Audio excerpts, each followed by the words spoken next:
The Picture of Dorian Gray by Oscar Wilde. Chapter 7. For some reason or other, the house was crowded that night, and the fat Jew manager who met them at the door was beaming from ear to ear with an oily, tremulous smile. He escorted them to their box with a sort of pompous humility, waving his fat jeweled hands and talking at the top of his voice. Dorian Gray loathed him more than ever. He felt as if he had come to look for Miranda, and that he had been met by Caliban. Lord Henry, upon the other hand, rather liked him. At least he declared he did, and insisted upon shaking him by the hand and assuring him that he was proud to meet a man who had discovered a real genius and gone bankrupt over a poet. Hallward amused himself with watching the faces in the pit. The heat was terribly oppressive, and the huge sunlight flamed like a monstrous dahlia with petals of yellow fire. The youths in the gallery had taken off their coats and waistcoats and hung them over the side. They talked to each other across the theatre and shared their oranges with the tawdry girls who sat beside them. Some women were laughing in the pit. The voices were horribly shrill and discordant. The sound of the popping of corks came from the bar. "What a place to find one's divinity in," said Lord Henry. "Yes," answered Dorian Gray. "It was here I found her, and she is divine beyond all living things. When she acts, you will forget everything. These common, rough people with their coarse faces and brutal gestures become quite different when she is on the stage. They sit quietly and watch her. They weep and laugh as she wills them to do. She makes them as responsive as a violin. She spiritualizes them, and one feels that they are of the same flesh and blood as oneself." "The same flesh and blood as oneself? Oh, I hope not!" exclaimed Lord Henry, who was scanning the occupants of the gallery through his opera glass. "Don't pay any attention to him, Dorian," said the painter. "I understand what you mean, and I believe in this girl. Anyone you love must be marvelous, and any girl that has the effect you describe must be fine and noble. To spiritualize one's age, that is something worth doing. If this girl can give a soul to those who have lived without one, if she can create the sense of beauty in people whose lives have been sordid and ugly, then, if she can strip them of their selfishness and lend them tears for sorrows that are not their own, she is worthy of all your adoration, worthy of the adoration of the world. This marriage is quite right. I did not think so at first, but I admit it now. The gods made Sybil Vane for you. Without her, you would have been incomplete." "Thanks, Basil," answered Dorian Gray, pressing his hand. "I knew that you would understand me. Harry is so cynical, he terrifies me. But here's the orchestra. It is quite dreadful, but it lasts only for about 5 minutes. Then the curtain rises, and you will see the girl to whom I am going to give all my life, to whom I have given everything that is good in me."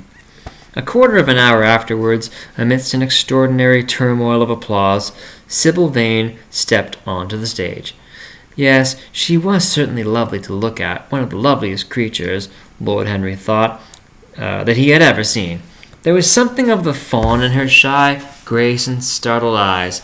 A faint blush, like the shadow of a rose in a mirror of silver, came to her cheeks as she glanced at the crowded, enthusiastic house.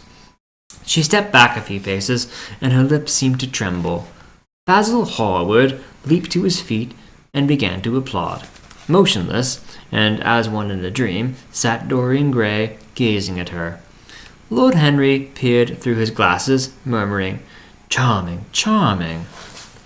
The scene was the hall of Capulet's house, and Romeo in his pilgrim's dress had entered with Mercutio and his other friends. The band, such as it was, struck up a few bars of music, and the dance began. Through the crowd of ungainly, shabbily dressed actors, Sybil Vane moved like a creature from a finer world. Her body swayed, while she danced, as a plant sways in the water. The curves of her throat were the curves of a white lily. Her hands seemed to be made of cool ivory. Yet she was curiously listless. She showed no sign of joy when her eyes rested on Romeo. The few words she had to speak— "Good pilgrim, you do so wrong," your hand too much, which mannerly devotion shows in this. For saints have hands that pilgrims' hands do touch, and palm to palm as holy palmers kiss. With the brief dialogue that follows, were spoken in such a thoroughly artificial manner. The voice was exquisite, but from the point of view of tone, it was absolutely false. It was wrong in color. It took away all the life from the verse. It made the passion unreal. Dorian Gray grew pale as he watched her. He was puzzled and anxious. Neither of his friends dared to say anything to him. She seemed to them to be absolutely incompetent. They were horribly disappointed. Yet they felt that the true test of any Juliet is the balcony scene of the second act. They waited for that. If she failed there was nothing in her. She looked charming as she came out in the moonlight. That could not be denied. But the staginess of her acting was unbearable, and grew worse as she went on. Her gestures became absurdly artificial. She overemphasized everything that she had to say.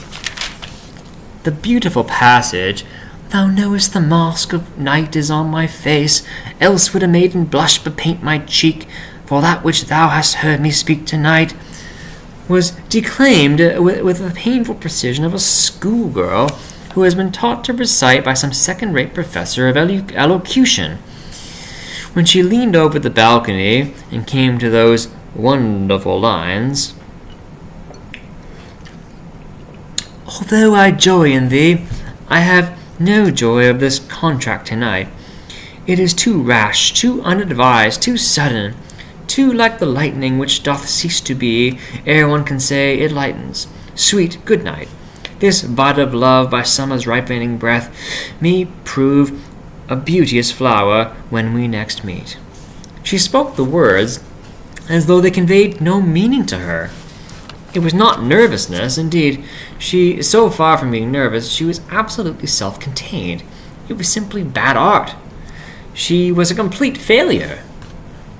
Even the common, uneducated audience of the pit and gallery lost their interest in the play.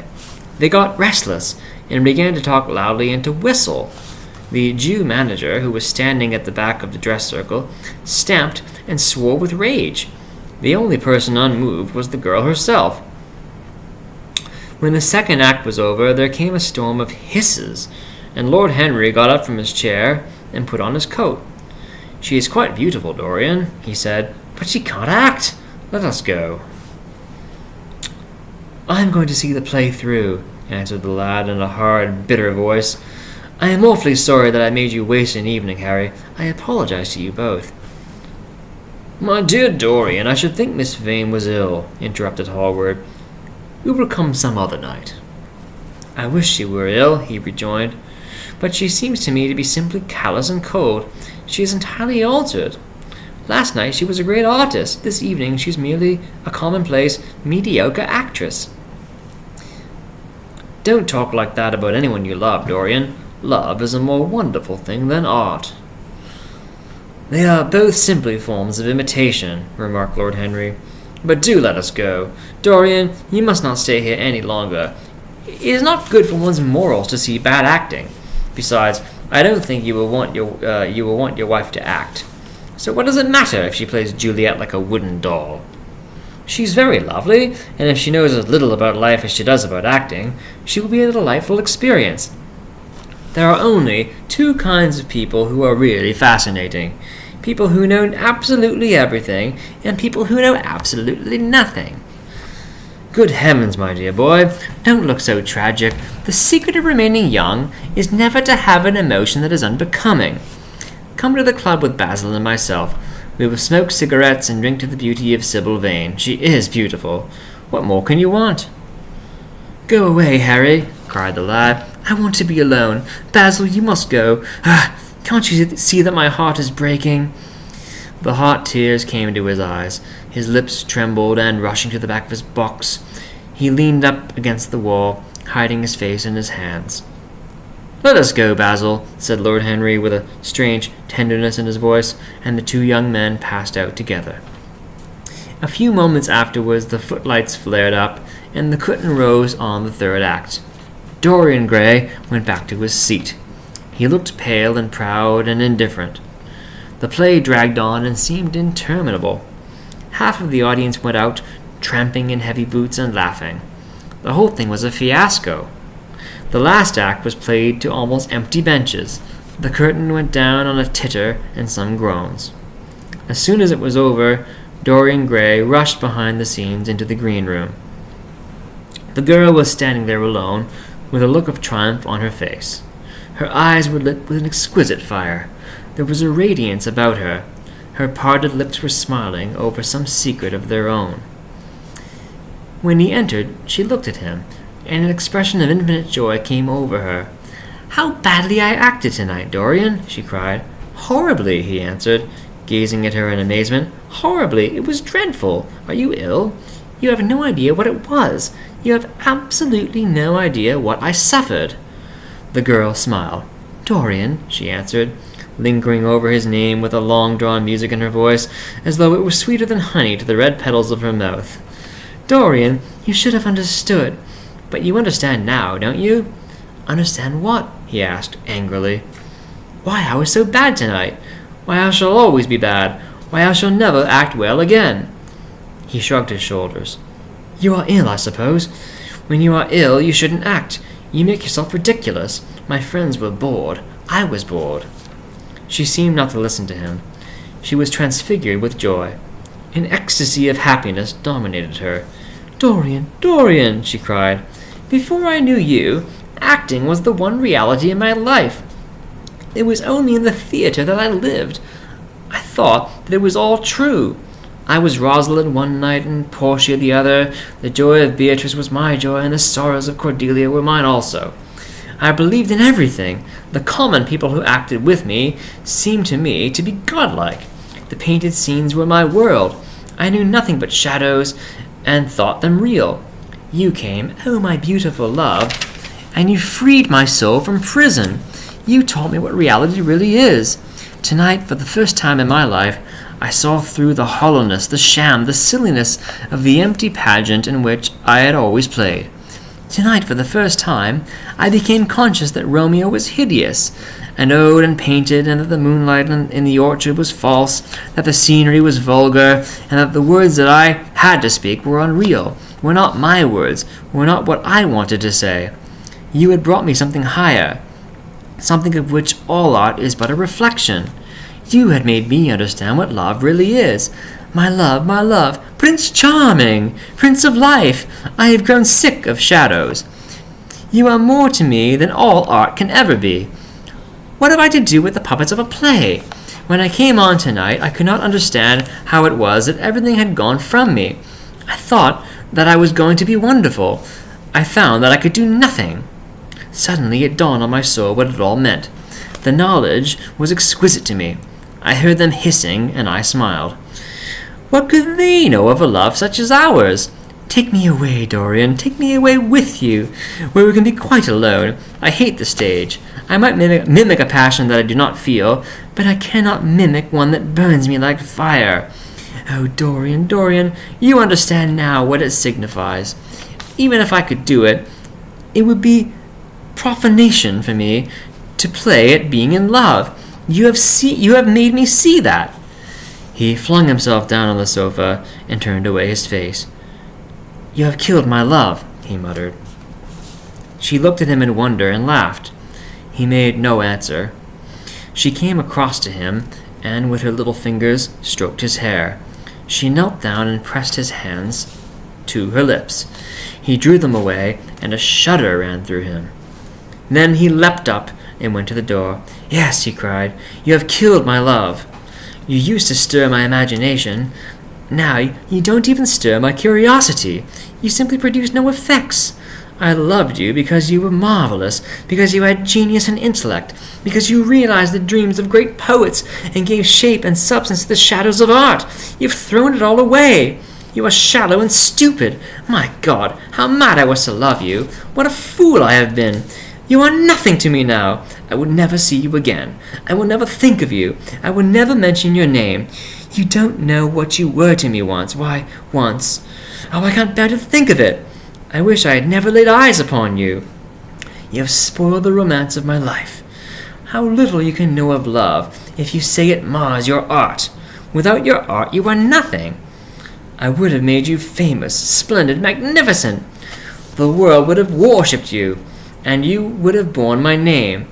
What are you now? A third-rate actress with a pretty face." The girl grew white and trembled.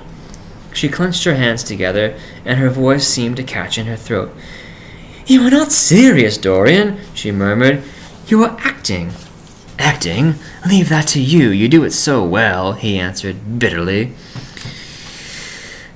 She rose from her knees and, with a piteous expression of pain in her face, came across the room to him. She put her hand upon his arm and looked into his eyes. He thrust her back. "Don't touch me," he cried. A low moan broke from her, and she flung herself at his feet and lay there like a trampled flower. "Dorian, Dorian, don't leave me," she whispered. "I am so sorry I didn't act well. I was thinking of you all the time. But I will try, indeed, I will try. It came so suddenly across me, my love for you. I think I should never have known it if you had not kissed me, if we had not kissed each other. Kiss me again, my love. Don't go away from me. I couldn't bear it. Oh, don't go away from me. My brother, no, never mind. He didn't mean it. He was in jest. But you, oh, can't you forgive me for tonight? I will work so hard and try to improve. Don't be cruel to me because I love you better than anything in the world. After all, it is only once that I have not pleased you. But you are quite right, Dorian. I should have shown myself more of an artist. It was foolish of me, and yet I couldn't help it. Oh, don't leave me, don't leave me." A passionate fit of sobbing choked her. She crouched on the floor like a wounded thing, and Dorian Gray, with his beautiful eyes, looked down at her, and his chiseled lips curled in exquisite disdain. There was always something ridiculous about the emotions of people whom one has ceased to love. Sybil Vane seemed to him to be absurdly melodramatic. Her tears and sobs annoyed him. "I am going," he said at last in his calm, clear voice. "I don't wish to be unkind, but I can't see you again. You've disappointed me." She wept silently and made no answer, but crept nearer. Her little hands stretched blindly out and appeared to be seeking for him. He turned on his heel and left the room. In a few moments he was out of the theatre. Where he went to he hardly knew. He remembered wandering through dimly lit streets, past gaunt, black-shadowed archways and evil-looking houses. Women with hoarse voices and harsh laughter had called after him. Drunkards had reeled by cursing and chattering to themselves like monstrous apes. He had seen grotesque children huddled upon doorsteps and heard shrieks and oaths from gloomy courts. As the dawn was just breaking, he found himself close to Covent Garden. The darkness lifted, and, flushed with faint fires, the sky hollowed itself into a perfect pearl. Huge carts filled with nodding lilies rumbled slowly down the polished empty street.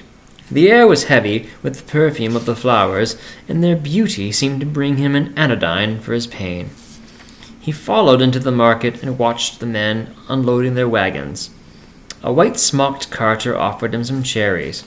He thanked him, wondered why he refused to accept any money for them, and began to eat them listlessly. They had been plucked at midnight, and the coldness of the moon had entered into them. A long line of boys carrying crates of striped tulips and of yellow and red roses defiled in front of him, threading their way through the huge jade-green piles of vegetables. Under the portico, with its gray sun-bleached pillars, loitered a group of draggled, bareheaded girls, waiting for the auction to be over. Others crowded round the swinging doors of the coffee house in the piazza. The heavy cart horses slipped and stamped upon the rough stones, shaking their bells and trappings. Some of the drivers were lying asleep upon a pile of sacks. Iris-necked and pink-footed, the pigeons ran about picking up seeds. After a little while, he hailed a hansom and drove home.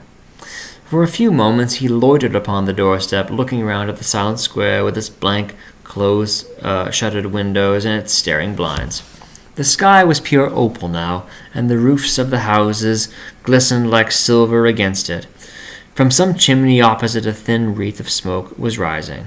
It curled, a violet riband, through the nacre-colored air.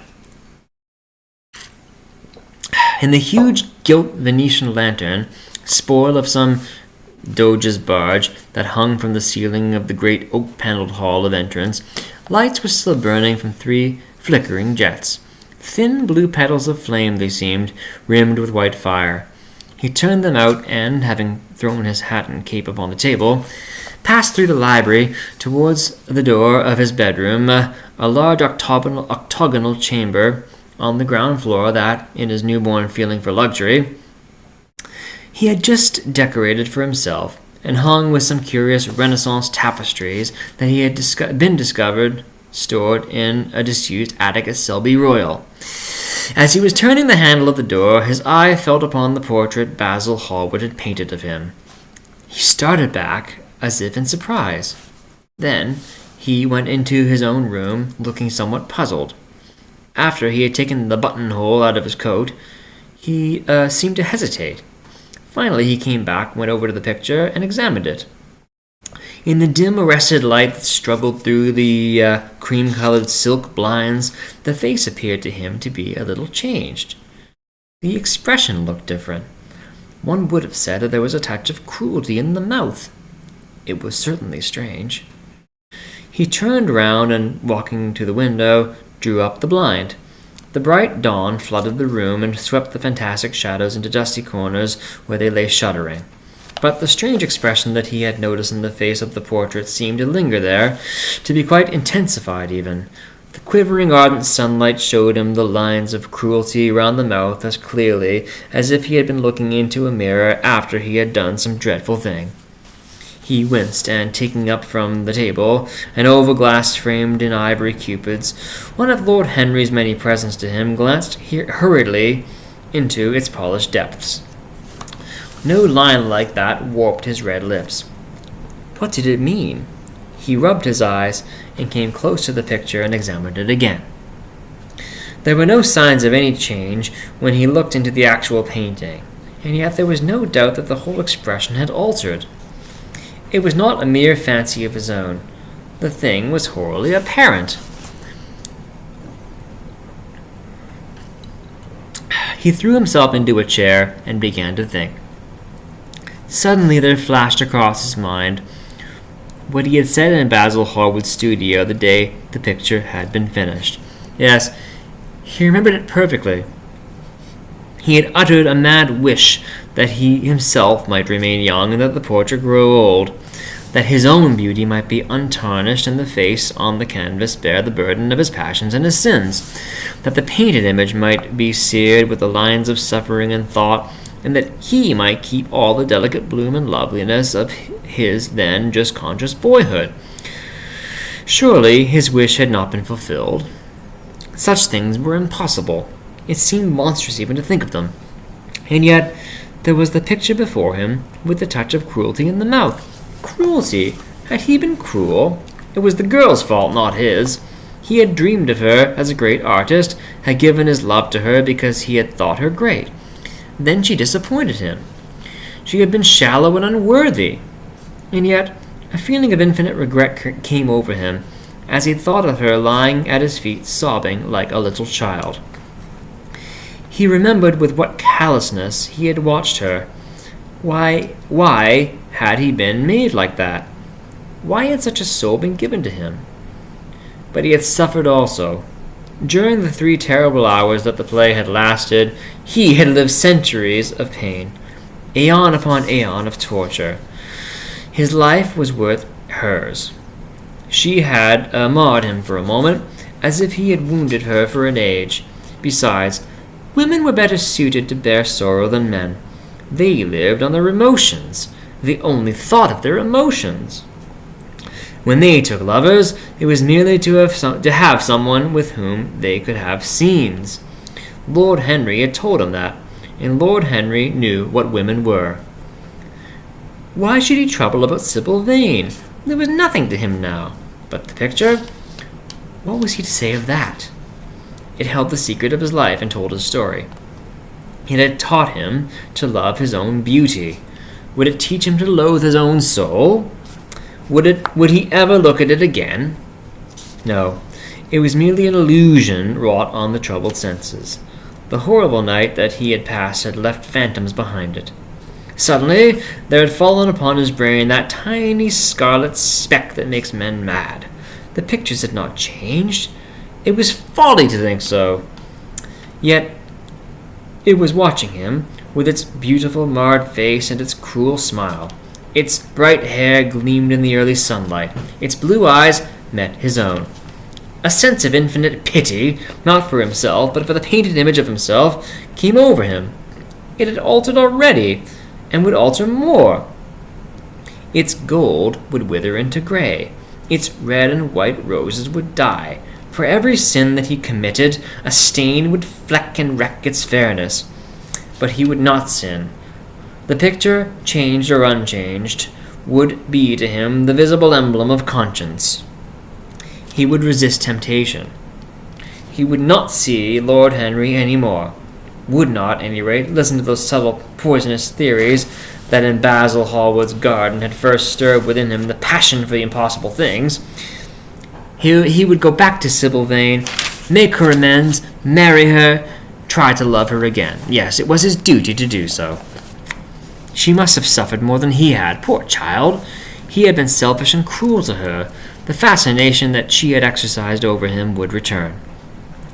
They would be happy together. His life with her would be beautiful and pure.